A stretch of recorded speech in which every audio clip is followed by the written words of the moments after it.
हिजरी 1256 हिजरी में तैयार किया गया ये मस्जिद आज 200 साल पूरे हो गए हैं और इसका इतिहास काफ़ी पुराना। जो बताया जाता है कि जो सिंघिया के जो जमींदार थे, जो सिंघिया स्टेट कहा जाता था, सिंघिया के जमींदारों ने इसका निर्माण करवाया था 1256 हिजरी।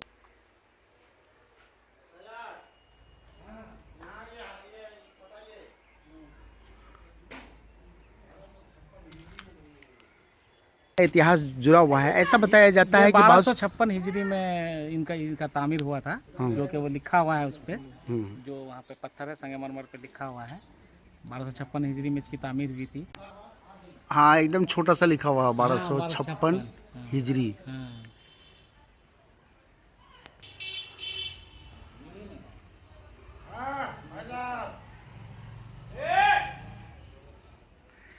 सिंघिया में एक हमारा स्टेट हुआ करता था और जो आज भी है। तो यहाँ खलील अव्वल नाम का एक आदमी थे जो इस मस्जिद के बानी भी थे, और ये एक ही टाइम में नहीं, 2 खलील के टाइम में इस मस्जिद की तामीर हुई है। और ये 1256 हिजरी को यानी कि लगभग 2 साल जुड़ने जा रहा है, 200 साल। तो ये 200 साल की मस्जिद है और बड़ी ही मेहनत मुशक्कत के साथ उन लोगों ने बनवाया था।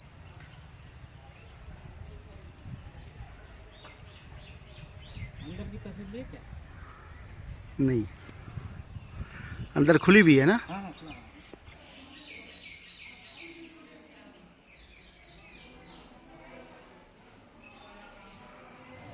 टोटल में ईंटे का पिलर दिया हुआ है ना। जी जी जी। आज भी नमाज हो रही है इसमें। जी जी, जुमे की नमाज, ये जामा मस्जिद जुमे की नमाज नहीं, पहले ईद और बकरीद की भी नमाज होती थी, लेकिन जब से वो ईदगाह हम लोगों ने वहाँ बना लिया, वहाँ मदरसा के पास जहाँ पे अभी हम लोग गए थे, तो उसके बाद जो है यहाँ सिर्फ जुमे की नमाज। हाँ, बस चल रहा है। ये 150 साल पुराना पेड़ है, इसको भी थोड़ा ले ले। हम लोगों की सोच देखिए कि हम इस मस्जिद को बनाते हैं तो हमको तो एक दिन मरना है।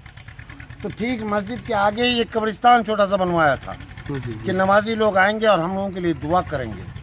मस्जिद के बाद ही ये कब्रिस्तान है। और सोच देखिए कि मस्जिद में जो लोग आएंगे वो वज़ू भी करेंगे, तो वज़ू के लिए बाज़ाब्ता मस्जिद के आगे ही ये 4 बीघा का एक प्लॉट का तालाब बनवाया, और जिसमें 6 घाट था।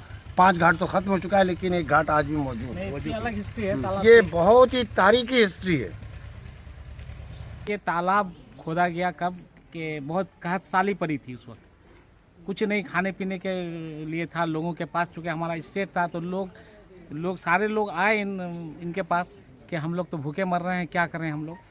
तो जो थे वो उन्होंने कहा कि मेरे पास है, लेके जाओ। उस वक्त कौड़ी चलती थी, इसके हिसाब मैंने कौड़ी का ज़माना था, मैंने वो रुपया का नहीं था, कौड़ी का ज़माना था। तो लोगों को कहा सबको कि आप मेरे पास है, लेके जाओ। तो बोला ऐसे हम लोग नहीं लेके जाएंगे, वो तो हराम हो जाएगा ना, ज़कात के तरह हम लोग नहीं लेना चाहते, हम लोग को कोई काम दीजिए। तो बोला एक काम करो, ये तालाब खोद दो यहाँ पर ऐसे। तो लोगों की अपनी बहुत खुददारी थी, तो लोगों ने कहा कि ठीक है हम लोग तालाब खोद देते हैं, तालाब खोद देते हैं, उसे उसकी जो मजदूरी थी, मजदूरी लेंगे हम लोग, फ्री में नहीं लेंगे पैसा। तो वो लोगों ने तालाब खोदा, अपनी मेहनत से लोगों ने तालाब खोदा। तो ये बहुत खूबसूरत तालाब बना, करीब 2 एकड़ में तालाब है, और 6 घाट था। अभी घाट तो टूट गया, एक अभी टूटा फूटा ये बचा हुआ है। 2 मैंने पूरब पश्चिम और एक उत्तर दक्षिण, 6 घाट टोटल था इसमें बना हुआ। अब पूरा तालाब साइड सीमेंटेड बंधा हुआ था, बहुत खूबसूरत था उस वक्त। हम लोग भी देखे हैं। ये पेड़ करीब 150 साल पुराना है। ये पेड़ करीब 150 साल पुराना है। जिस वक्त मस्जिद बनी थी उसके बाद ही ये समझिए पेड़ लगा, 1.5-200 साल पुराना पेड़ है ये आम का पेड़। ये आम का पेड़, ये अब तक खड़ा है।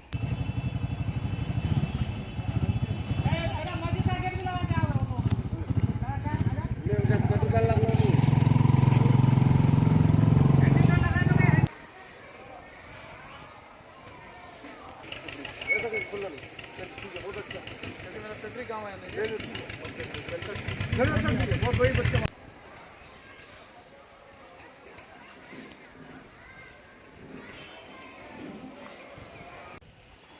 यही वो तालाब है।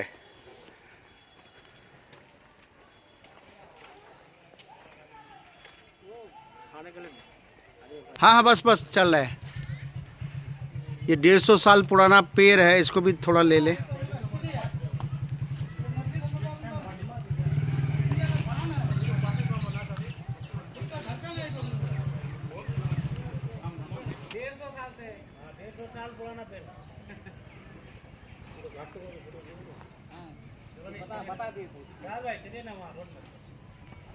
पुराना पुराना खंडर जैसा ये क्या है? हाँ, तो वो एक मुअज्जिन के लिए था वो कमरा। वो देखिए ऊपर उठ के वहाँ सीढ़ी पर चढ़ के वहाँ अजान देता था। हाँ, हाँ, उस वक्त हाँ। तो माइक वगैरह नहीं होता था ना। हाँ तो वहाँ पे ऐसे सीढ़ी पे चढ़ के वहाँ अजान देने के लिए था। वो मुअज्जिन के लिए कमरा था। हाँ। और ये इमाम के लिए कमरा था। अच्छा, ये इमाम साहब के इमाम लिए। साहब के लिए जी, इमाम साहब के लिए ये वाला खंडर बन गया।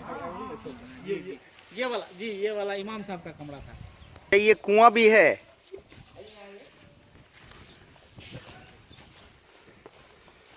अच्छा देख रहे हैं जंजीर, वहाँ देखिए। अच्छा, ये जंजीर। जंजीर देखिए, आधा तो काट लिया, पूरा नीचे उतरने चढ़ने का था ये।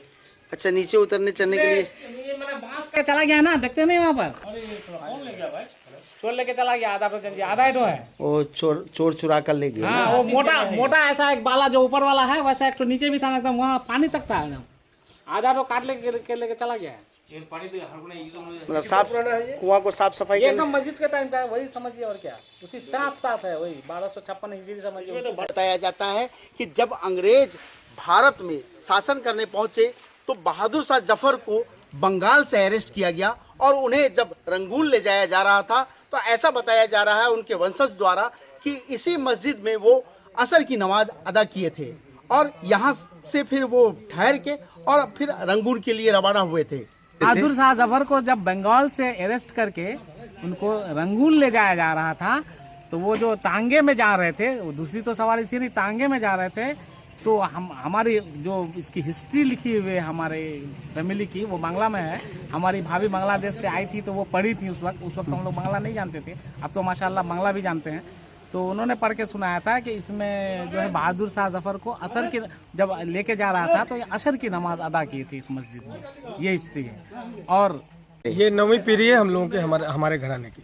अच्छा, और 9वीं पीढ़ी में हम लोग आते हैं। हमारा जो ख़ानदानी इतिहास है जिसको उर्दू में सिजरा कहते हैं, सिजरा वो कैथी में लिखा हुआ है। पुराने कुरान भी हैं जो बड़े बड़े क्या कहते हैं उसके, बड़े बड़े बुक हैं जो 6 बड़ी बुक हैं, उसी में कुरान है, बड़े बड़े लफ्ज़ों में है। तो ये तो पूर्वज दे के गए हैं, इसको सजो के रखना हम लोग की जिम्मेदारी है और ये इलाके का शान है। खलीलुल्लाह जमींदार थे उस जी, वक्त, वो सिंधिया जमींदार स्टेट थे। के जमींदार जी जी, उस वक्त जमींदार थे। इसमें 45,000 एकड़ हुआ करता था हमारे दादा लोगों के मैंने जमीन। जिसमें आसाम का घर भी है। हाँ। और इसमें लगभग ये एक रियासत दिया गया था, जिस तरह से बंगाल का नवाब आप कह के सिराजुद्दौला साहब थे, उसी तरह का ये स्टेट हुआ करता था। तो ये स्टेट दिया गया था। ये उस टाइम का मुगलों के टाइम का है।